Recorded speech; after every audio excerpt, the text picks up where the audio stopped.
Hello and happy Tuesday. Is it Tuesday today? It is Tuesday. Hello and happy Tuesday, everybody. Happy 6:30 p.m. I'm your host, Dr. Spinati, and today we're talking about David and Goliath and how you can overcome any Goliath. And if you are the David, you've got to be David. Why else would you be watching it? So today is episode number 96 on the sprint to 300. We're doing lives every single day. Discover with Spinati.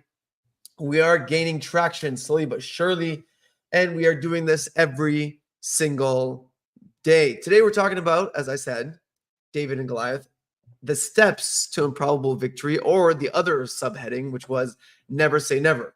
And here's the reason, is because with this story, this is a really cool story, because the story is that, everyone knows the story, David and Goliath being like the giant monster and David being just a normal, small person. And then David ends up winning against Goliath, or beating him, or killing him rather, and decapitating him. So this is the odds. So in terms of how it is in the modern realm, in the modern terms, David and Goliath. So David would be a person with a sword nowadays, and Goliath would be someone with an automatic pistol, kind of like what you have in the image right there.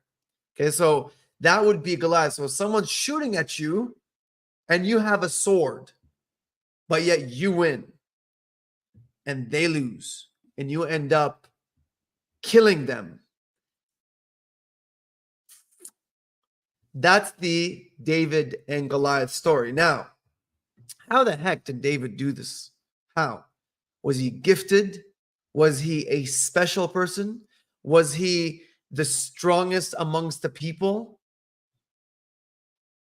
No, he was not.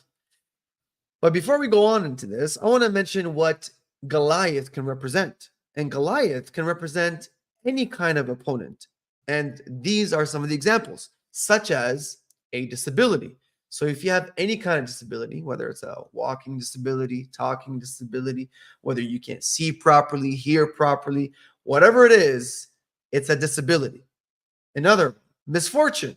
You were born into a poor family, you got robbed, you are poor, whatever it is, you don't have proper education, whatever you want to stack up against yourself, that would be a misfortune. Oppression, I'm sure you know what oppression is that you are being subjugated by someone that has more power than you, and so you're being oppressed. And now you're forced to respond. Now, here's a question. Should you quit or should you persevere? And that's the difference between David and everybody else. And that's how he was able to beat Goliath. But there's a caveat. There's a big caveat here. And the caveat means that it must happen before you can actually get to that stage. This is the caveat. You have to get to a state of desperation.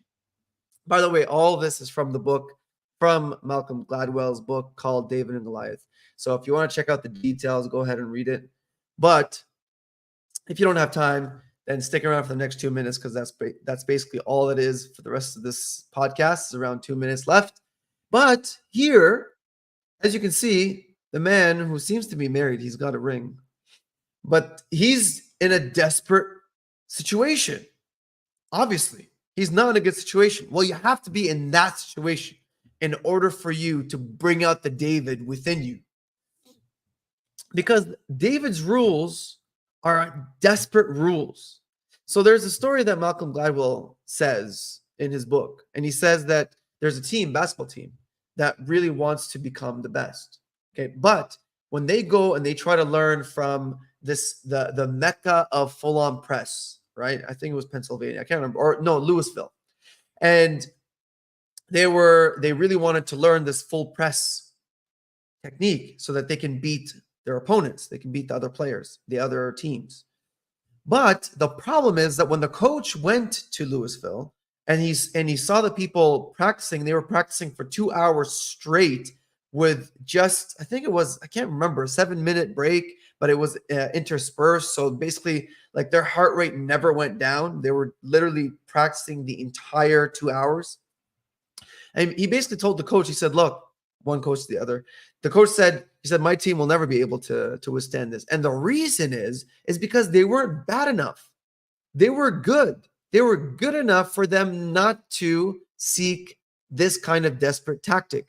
But another coach who, Malcolm Gladwell tells another story, another coach who he's coaching his daughter's basketball team, and he's never coached basketball game in his life. Okay, so disadvantage, right? So his daughter's basketball team sucks, and he has zero knowledge of basketball. But he figured that since they suck, in terms of their performance, then he figured that the best way for them to beat the other teams is to do the full-on press, which requires zero skill, but a lot of effort. And he was able to get this team from like the bottom of the pile to the championship level. No jokes. Read the story. I'm not making this up. Okay, but that's what desperation does. Desperation seeks all these solutions that if you weren't in a desperate position, you wouldn't be seeking it. And so that's the first tip or the first quality of David, which is you got to be desperate. Now, you have to understand that when you're desperate, you're automatically the underdog, right? Because if you're the underdog, everyone thinks you're going to lose. You're in the poorest, as the definition here says, a person who is considered the poorest probable loser in a competition. That is the underdog. So nobody ever thinks that you'll win. That's the underdog. Everything's stacked against you. Chances are nil, basically, that you'll win. That's David. So the underdog strategies are hard. So here you can see running full court press the entire game, which is basically insanity. If you've ever played basketball and you've ever had a coach that made you play full court press the entire game and you didn't practice for weeks on end, you would be gassed out so fast. It's insane to play full-on press the entire game. It's insane. And actually, as a matter of fact, I can remember one of the Bulls games. I think Scottie Pippen did this. He played full-on press, and he was able to beat the other team because he did that. I think he did it against Magic Johnson. I think it was 1991, actually. But don't quote me on that one. It's just my memory trying to trickle down. Anyways, but that was because they were desperate, because they really wanted to win. That was their first championship ever. Now, here's another insanity. 16 to 18 hours. When I hear this before, I used to hear it. I'm like, really? People actually worked 16 to 18 hours per day? Well, I mean, yeah.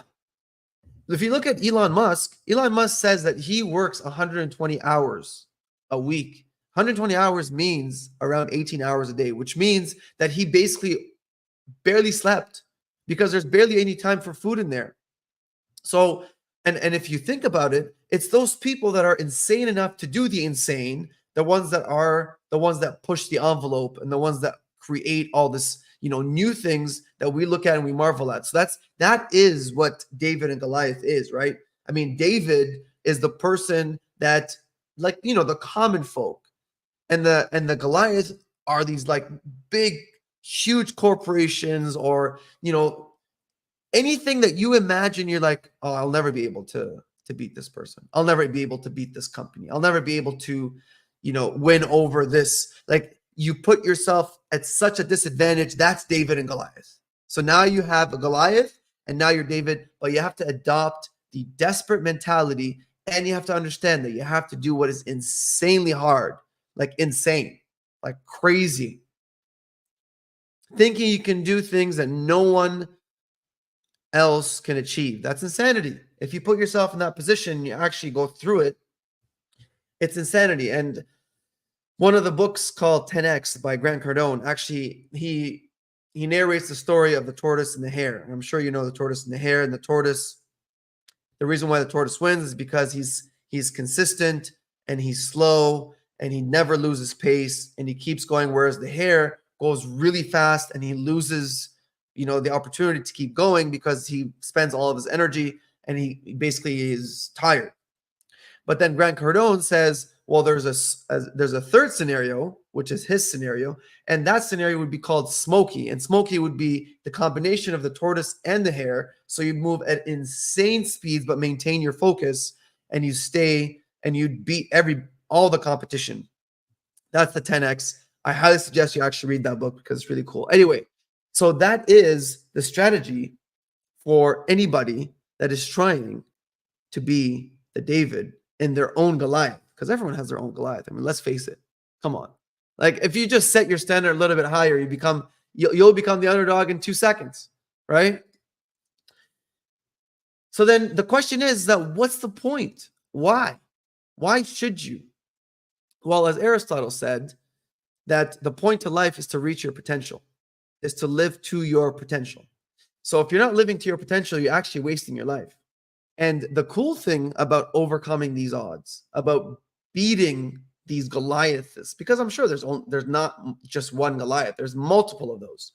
So the cool thing about beating them is that you see the beauty in yourself and you become great in your own self.